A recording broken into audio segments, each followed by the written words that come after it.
చేయగలిగితేనే ఈ సమాజమే కాదు మన చుట్టూ ఉన్న ప్రజలందరూ మంచిగా ఉంటారు, హాయిగా ఉంటారు. సూపర్. మెయిన్ టార్గెట్ నాకు అది. అప్పుడు నేను ఇంకా రైస్ బ్యాగులు లేవు, ఏం లేవు, ఇట్లయితే కాదు, ఇంకా అయిపోయింది.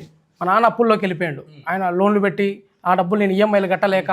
మేమిద్దరం సరిగ్గా చెప్పాలంటే మేమిద్దరము, నేను మా నాన్నతో ఎట్లా ఉంటుందంటే బాండింగ్, లాస్ట్ 3-4 ఇయర్స్ వరకు కూడా మా నాన్న పండుకుంటే నేను పోయి మీద చేసి పండుకుంటా, అర్ధరాత్రి కానీ మధ్యాహ్నం. ఇద్దరు కలిసి క్రికెట్ ఆడుతుంటారు, స్టేటస్ అటువంటిది లాస్ట్ లిటరల్లీ 3 సంవత్సరాల నుంచి మా నాన్న ఐ నేను చూసి మాట్లాడలేదు. గిల్ట్ నా వల్లే కదా ఈయనకి అప్పులు పెరుగుతున్నాయి. ఈఎంఐ గవర్నమెంట్ ఎంప్లాయ్ ఆయన, ఈఎంఐలో ల్యాండ్ నాకు రావు, ఈఎంఐలు ఎవరికి నాకు ఇయ్యడు, ఆయనకే ఇస్తాడు, నేను కట్టట్లేదు ఈఎంఐ. మా అన్నయ్యకి అంతే, ఫేస్ టు ఫేస్ చూడలేకపోతున్నాను నేను, వాళ్ళ కళ్ళలో చూడలేకపోతున్నా. నా కోసం వీళ్ళ కోసం వీళ్ళు చేసేదానికోసం నా కోరిక కోసం వీళ్ళని సఫర్ చేస్తుంది. వాళ్ళని అంటే వాళ్ళ ఎప్పటికీ అనుకునేది వీడి సినిమా బయటకు వస్తుంది, ఇంకో సినిమా ముట్టుకుంటాడు, గెలుస్తాడు, గెలిచినప్పుడు అందరి లైఫ్లో మారుతాయని అనుకుంటారు. కానీ నా దగ్గర చెప్పరు, చెప్పినా నేను బాధపడకపో, చెప్పకుండా వాళ్ళలో వాళ్ళు కుమిలిపోతుంటేనే నాకు బాధ అవుతుంది అట్లా. సో నాకు అనిపించింది ఈ సినిమాను బయటకు తీసుకొస్తేనే పనులు అవుతాయి.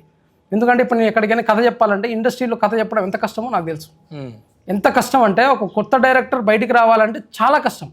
అంతెందుకు ఇప్పుడు కొత్త డైరెక్టర్లే కాదు, ఆల్రెడీ ఒక హిట్ తీసి గ్యాప్ వచ్చి ఈ సినిమాలు తీసే వాళ్ళకు కూడా అన్నకు తెలిసిన వాళ్ళు ఎంతమంది ఇబ్బందులు పడుతున్నారు. ఒక మార్కున్న ఫిలిం తీసి ప్రొడ్యూసర్లను పట్టుకోవాలంటే చాలా కష్టంగా ఉంది. ఈ రోజుల్లో నేను పోయి సినిమా కథ చెప్తే ఓకే చేసేవాళ్ళు లేరు. ఇప్పుడు కంటెంట్ చూసి ఓకే వీడు బాగా తీసాడు సినిమా, వీడిలో ఇది ఉంది, కనీసం కథ ఇవన్నీ అన్ని A to Z అన్నీ చూడకపోయినా అరే వీడు ఫ్రేమ్ బాగా పెట్టాడు, అరే పోస్టర్ బాగా చేయించుకున్నాడు, ట్రైలర్ బాగా కట్ చేసి ఈటీవీ తీసుకుందంట, చాలు ఆ మాటతో నాకు ఇంకో సినిమా వస్తుంది.